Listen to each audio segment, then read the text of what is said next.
The number in your savings account is real. The protection it represents may not be. Most people build an emergency fund once and then stop thinking about it. The money is there. The math checked out at the time. 3 months of expenses, maybe 4, sitting in an account you rarely open. And somewhere in the back of your mind, there's a quiet signal that says, if something goes wrong, you're covered. That signal isn't lying, but it may be working from outdated information. Here's what almost no personal finance content actually addresses. Having an emergency fund and having an emergency fund that holds up in a real crisis are two completely different things. The gap between them is invisible until the exact moment you need it. And here's why that matters more than it sounds. Emergencies don't follow the same timeline you used when you built the fund. The scenario that actually destroys financial security isn't usually the one that happens fast, it's the one that lasts. Job loss that stretches 6 months. A medical situation generating bills across an entire year. A prolonged disruption hitting a fund that was designed to handle something sharp and brief. The fund looks correct, the account exists, the number is there, and those 3 facts can create a very specific kind of confidence, the kind earned in one set of conditions being spent in another. There are 3 structural gaps that exist silently in most emergency funds built the traditional way. Not in failing funds, in apparently healthy ones. The first gap is one almost nobody audits, the calculation date problem. Your emergency fund was built around your expenses at the time you built it. Think about when that was. If it was more than 2 years ago, you're almost certainly using an old number. Insurance premiums have risen. Groceries cost significantly more. Utilities, housing, healthcare, virtually every major expense category has moved upward since most people last updated their emergency fund target. The fund that covered you then may only cover 60% of what you would actually need today. You're not protected for the life you live now. You're protected for the life you lived then. And the uncomfortable part is that the number still looks right. You set a goal, you hit it, the account reflects the target. There's nothing in the account that tells you the target has moved. The account doesn't know your expenses changed. Only you know that, and most people never go back to check. The fix is straightforward but non-negotiable. Once a year you recalculate. Pull your actual current monthly expenses, not a rough estimate, the real number. Verify that your emergency fund still covers 3 to 6 months of the life you're actually living, not the one you were living when you opened the account. The second gap is quieter. You won't see it until you run the math, and most people never run it. The national average yield on a standard savings account currently sits near 0.4% annually. The US inflation rate runs close to 3%. That difference isn't minor, it's a structural problem compounding quietly year after year inside your emergency fund. On a $20,000 fund, you're losing roughly $500 in real purchasing power every 12 months. Not because you spent it, not because any market took it, because the account type you're using was never designed to preserve capital, it was designed to hold it. There's a critical distinction there. An account that holds your money and an account that preserves your money are not the same thing. Holding keeps the number, preserving keeps the value.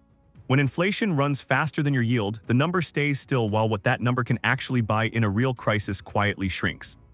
Solving this gap doesn't require taking any risk. It doesn't mean moving your emergency fund into any market. It means moving it into a high-yield savings account or a money market account that earns near or above the inflation rate while maintaining full FDIC protection and complete liquidity.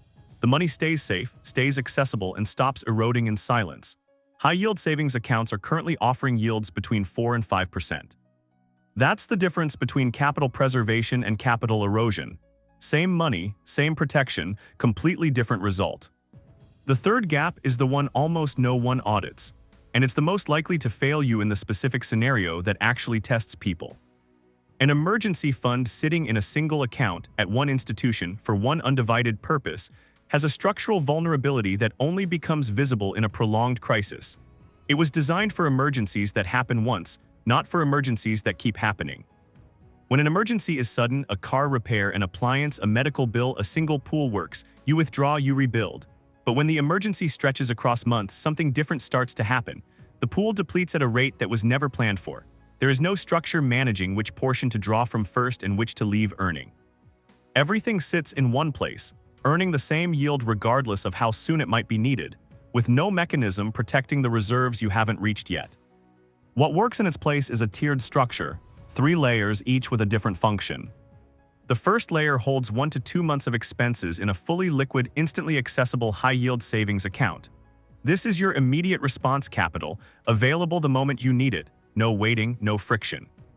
The second layer holds 2 to 3 months in a money market account. Slightly higher yield, still liquid within 1 to 2 business days, still FDIC protected. This is your sustained response capital, what you draw from when the crisis is still ongoing after the first layer is engaged. The third layer holds the remaining portion in capital-preserving instruments. Short-term Treasury bills, laddered CDs, or I-bonds for longer horizon reserves.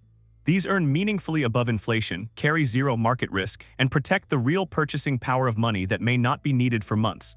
This is your deep reserve, kept working while waiting. The insight that emerges from all three gaps isn't really about money. It's about design. Most emergency funds are designed for one type of emergency. Life tends to deliver the other kind.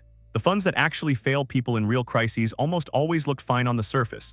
They hit the 3 to 6 month target. They were built with genuine intention. They sat in accounts that seemed responsible.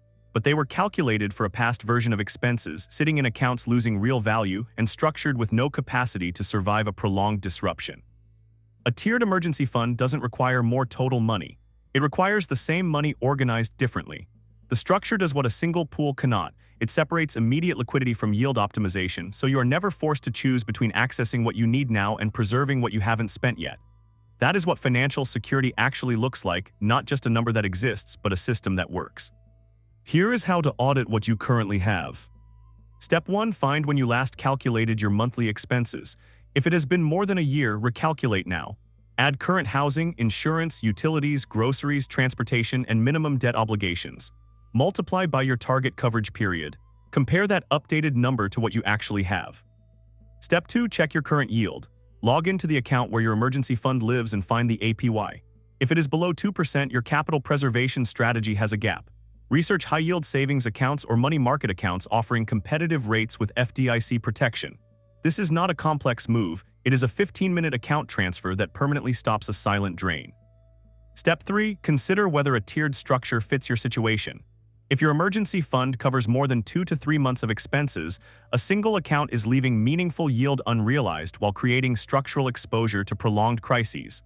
Layering doesn't complicate your strategy, it completes it. The question worth sitting with after this isn't whether you have an emergency fund. Most people watching this already do. The real question is, when did you last check whether that fund is still built for the life you're actually living, earning enough to maintain its real value, and structured to survive the kind of crisis that actually tests people?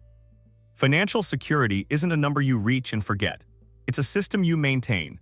The funds that actually protect people when it matters don't just exist, they're designed to hold their value, built to endure, and audited regularly against the real world.